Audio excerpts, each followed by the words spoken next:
민수기 1장 20절부터 54절 말씀. 이스라엘의 장자 르우벤의 아들들에게서 난 자를 그들의 종족과 조상의 가문에 따라 20세 이상으로 싸움에 나갈 만한 각 남자를 그 명수대로 다 계수하니 르우벤 지파에서 계수된 자는 46,500명이었더라. 시므온의 아들들에게서 난 자를 그들의 종족과 조상의 가문에 따라 20세 이상으로 싸움에 나갈 만한 각 남자를 그 명수대로 다 계수하니 시므온 지파에서 계수된 자는 59,300명이었더라. 갓의 아들들에게서 난 자를 그들의 종족과 조상의 가문에 따라 20세 이상으로 싸움에 나갈 만한 자를 그 명수대로 다 계수하니 갓 지파에서 계수된 자는 45,650명이었더라. 유다의 아들들에게서 난 자를 그들의 종족과 조상의 가문에 따라 20세 이상으로 싸움에 나갈 만한 자를 그 명수대로 다 계수하니 유다 지파에서 계수된 자는 74,600명이었더라. 이사갈의 아들들에게서 난 자를 그들의 종족과 조상의 가문에 따라 20세 이상으로 싸움에 나갈 만한 자를 그 명수대로 다 계수하니 이사갈 지파에서 계수된 자는 54,400명이었더라. 스불론의 아들들에게서 난 자를 그들의 종족과 조상의 가문에 따라 20세 이상으로 싸움에 나갈 만한 자를 그 명수대로 다 계수하니 스불론 지파에서 계수된 자는 57,400명이었더라.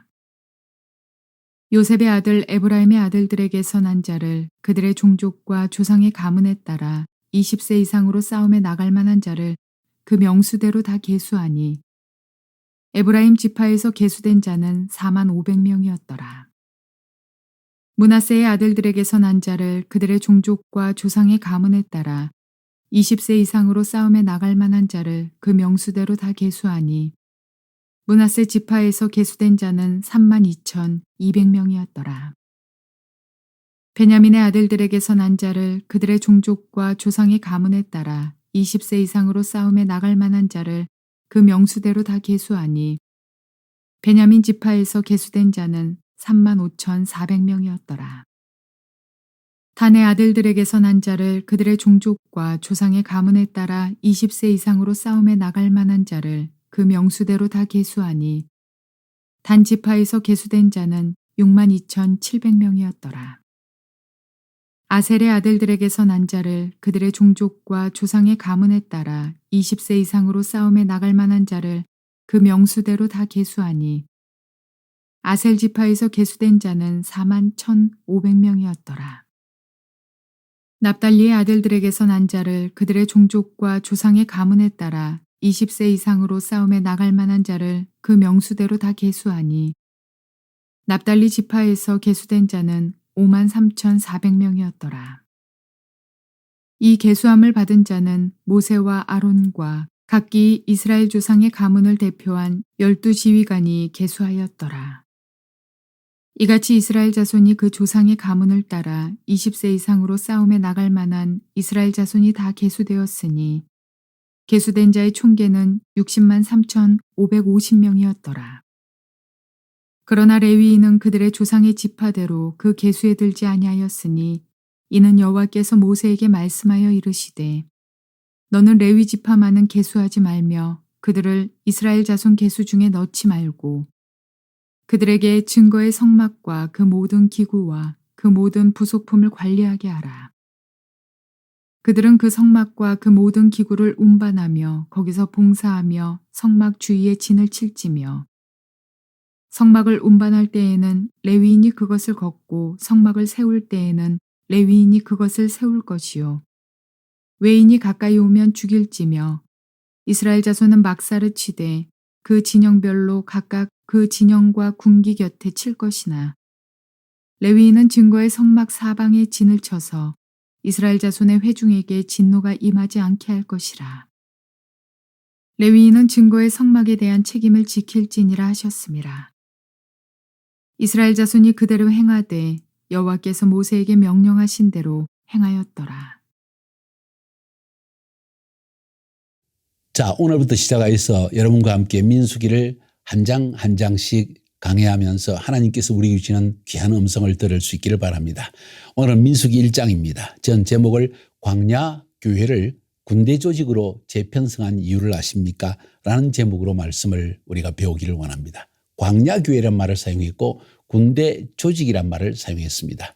그 이유는 우리가 사도행전에서 베드로의 설교에서 볼 수 있는 것처럼 하나님께서 이스라엘 백성들을 출애굽시켜서 광야를 통과해서 가나안 땅에 들어가는데 그 광야를 통과한 이스라엘 백성들, 구원받은 하나님의 백성들을 광야 교회라는 표현을 썼기 때문입니다. 그런데 이 광야라는 곳은 위험한 곳이기 때문에 하나님께서 오늘 민수기 1장 2장 속에서 12지파들을 군대 조직으로 계수하라. 그들의 숫자를 재어라. 인구조사를 해라.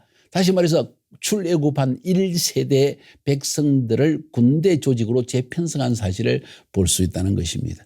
광야는 위험한 곳이기 때문에 그곳을 통과하는 것은 마치 영적 전쟁을 수행하는 것과 같은 것이다. 그래서 그냥 줄을 이어서 가기만 하면 되는 것이 아니라 군대 조직으로 개편해서 원수의 공격을 막아내기도 하고 위험과 어려움이 닥쳤을 때 아주 조직적으로 그리고 순종의 체계 가운데에서 질서 있는 가운데에서 이 광야를 통과하지 않으면 낙오되는 자가 많다는 거예요.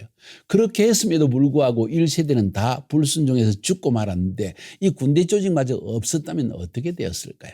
그래서 민수기 1장 2장에서는 첫 번째 인구조사 1세대들의 인구조사 출애굽한 1세대의 인구조사를 하면서 군대의 조직으로 계수하였다 하는 표현을 1장 2장에 쓰는 걸 볼 수 있습니다. 오늘 1장만 살펴보려고 하는데 먼저 그것을 살펴보기 전에 민수기를 배우고 있기 때문에 민수기 1장까지 서 있는 민수기 1장이 어느 시대 어느 시간에 서 있는지를 아는 것이 중요합니다. 우리가 잘 아는 대로 출애굽한 이스라엘 백성들이 언제 출애굽했죠? 바로 니산월 14일 유월절 식사를 하면서 급히 허리띠를 찌고 지팡이를 잡고 그리고 누룩이 부풀기 전에 빵을 빨리 구워서 무교병을 먹고 어린 양을 잡아서 고기를 든든히 먹고 드디어 애굽을 탈출했습니다. 그게 바로 첫 번째 달이라고 말합니다. 하나님께서는 이 구원받은 니산월 14일 저녁을 첫째 달로 삼아라. 그리고 첫째 해로 삼아라. 이렇게 해서 그들은 제1년 출애굽 1년 1월 14일 니산월에 그들은 드디어 출애굽을 시작해서 성경에 보자 출애굽기 19장 1절에 이스라엘 자손이 애굽 땅을 떠난 지 3개월이 되는 바로 그날에 그들이 시내 광야에 이르렀다. 다시 말해서 3월 1일 1월 14일 출발해서 3월 1일에 시내 광야에 도착했습니다. 그리고 3일 후가 바로 오순절날 모세의 율법을 받게 되어졌죠. 그다음에 출애굽기 2년 1월 1일 그러니까 1년이 조금 못 되는 시간이 지났을 때 시내산에서 성막을 완성했다고 했습니다. 출애굽기 40장 17절에 보니까 둘째 해 첫째 달 곧 그 달 초하루에 성막을 세우니라. 자, 이렇게 해서 1년 동안 그들이 시내산에 거의 머물렀다는 사실을 우리가 알 수가 있겠죠. 1년 조금 못 되는 시간을. 그래서 오늘 본문에 보면 민수기 1장 1절에 이스라엘 자손이 애굽 땅에서 나온 후 둘째 해 둘째 달 첫째 날 그러니까 제2년 2월 1일에 여호와께서 시내 광야 회막에서 모세에게 말씀하여 이르시되 하면서 인구조사를 하라는 명령이 나옵니다. 그러니까 이것은 출애굽한 지 14개월이 되던 때입니다.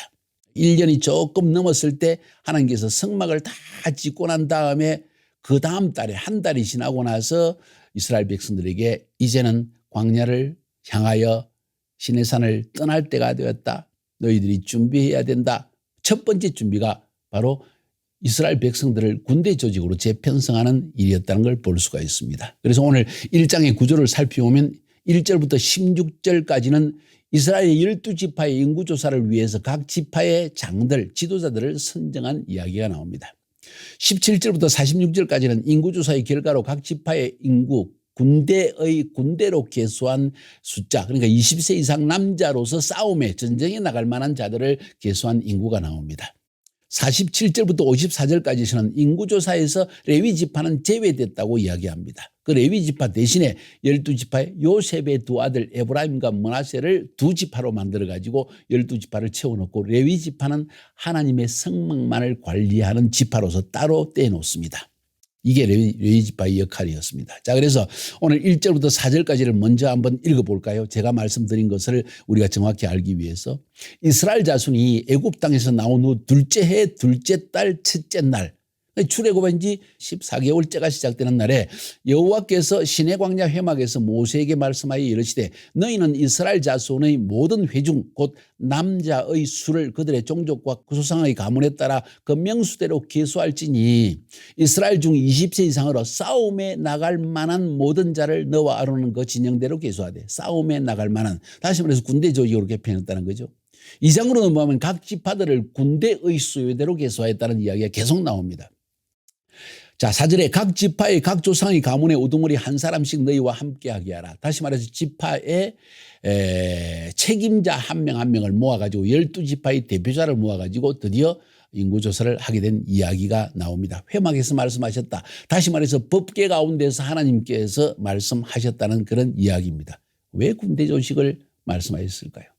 광야를 지나가는데 나중에 이 인구조사를 해보니까 약 60만 명 이상이 되어집니다. 60만 명, 남자만 20세 이상이 60만 명이니까 20세까지의 숫자도 굉장히 많았을 거냐. 그만한 숫자는 되었을 것입니다. 충분히.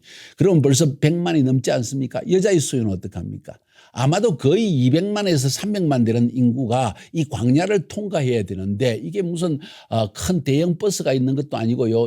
비행기가 있는 것도 아니고 걸어서 전부 가는데 그것도 소달구지를 끌고 가듯이 가는데 그들을 만약 조직 없이 나가면요. 전부 광야에서 지 마음대로 자기 뜻대로 하려고 다 죽어버립니다. 그것이 바로 오늘날 교회의 모습이기도 합니다. 왜 교회가 교회 나오는 하나님이 구원받은 백성들이 구원받고 나서도 교회도 나오지 않고 믿음도 잊어버리고 아예 하나님을 잊어버리는 사람들이 많은 이유를 아십니까?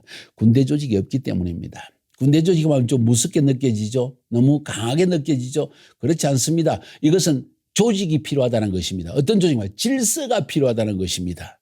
우리가 영적으로 양식을 먹을 수 있고 우리의 삶의 방향을 제시받을 수 있는 그런 영적 질서가 없이는 우리는 광야와 같은 인생길에 반드시 목말라서 죽고요. 불평하다 죽고요. 전쟁으로 죽고요. 전염병으로 죽고요. 다 죽을 수밖에 없는 존재라는 거예요. 이걸 꼭 명심해야 됩니다.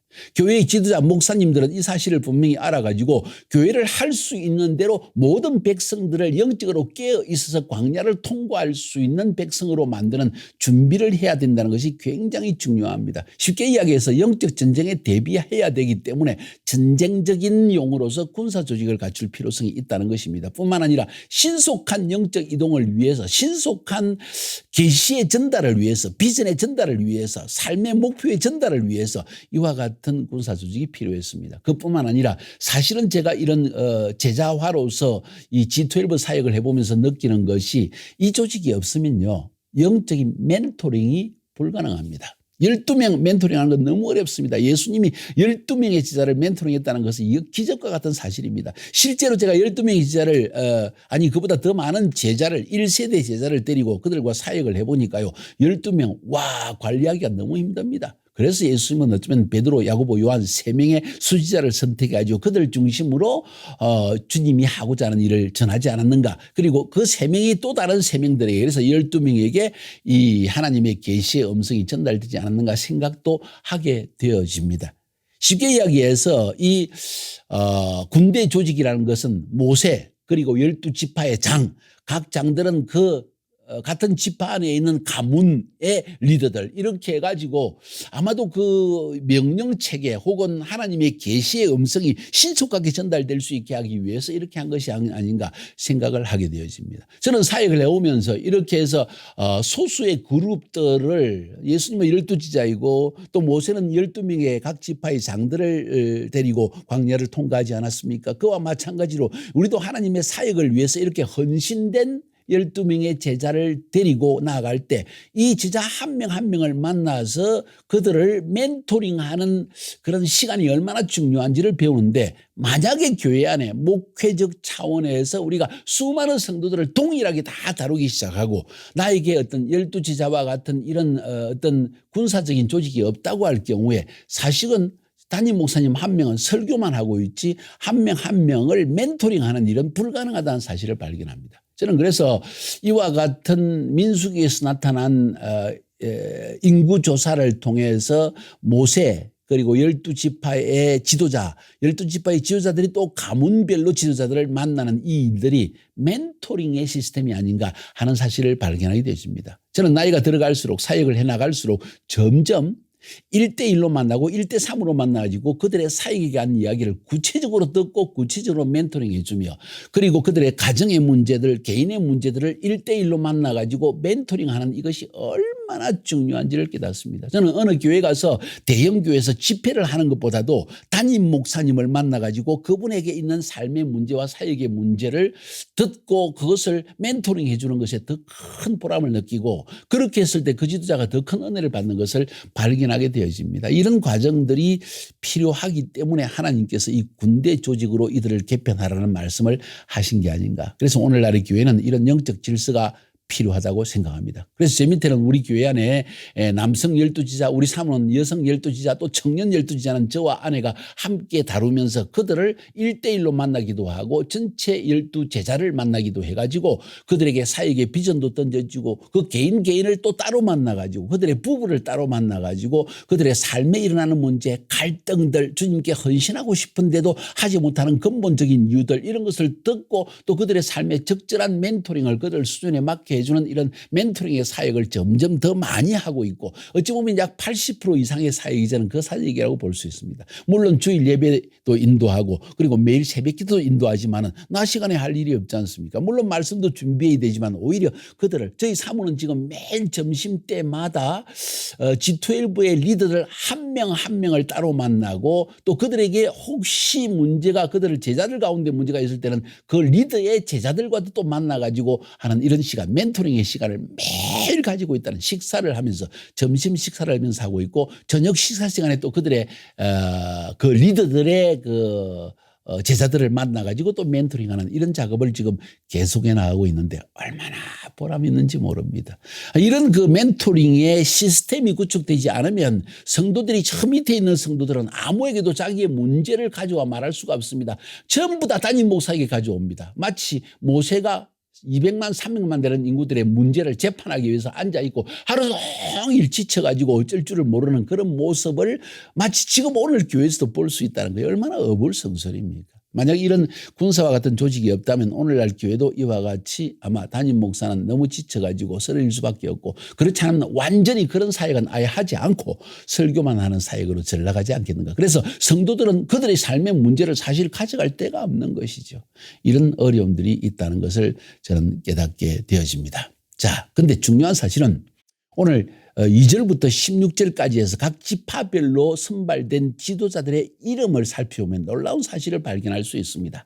저는 사실은 이 유튜브에 요셉 슐람 목사님이 민수기에 대해서 설교한 내용 그 첫 부분을 제가 읽어보면서 참 영감을 많이 받았습니다. 거기에 오늘 2절부터 16절까지 각 지파로 선별된 지도자들의 이름이 나오는데 그 이름의 특징이 놀랍다는 사실이에요. 이 사람들은 하나님 백성의 정체성을 지니고 있는 사람이라는 사실을 오늘 이름들을 통해서 우리는 알 수가 있습니다. 다시 말해서 애굽에서 노예 생활을 430년 하다가 지금 출애굽에서 가나안 땅으로 들어가는데 이 각 지파의 지도자로 부름받은 이 사람들의 이름을 보니까 아니 430년 동안 애굽에 종살이를 하면서 자기의 정체성을 잊어버릴 줄 알았는데 전혀 그렇지 않더라는 거예요. 이름을 보면 알 수가 있습니다. 예를 들어서 오늘 르우벤 스데울의 아들 르우벤 지파에서는 엘리술이라는 사람이 르우벤 지파의 장으로 나왔습니다.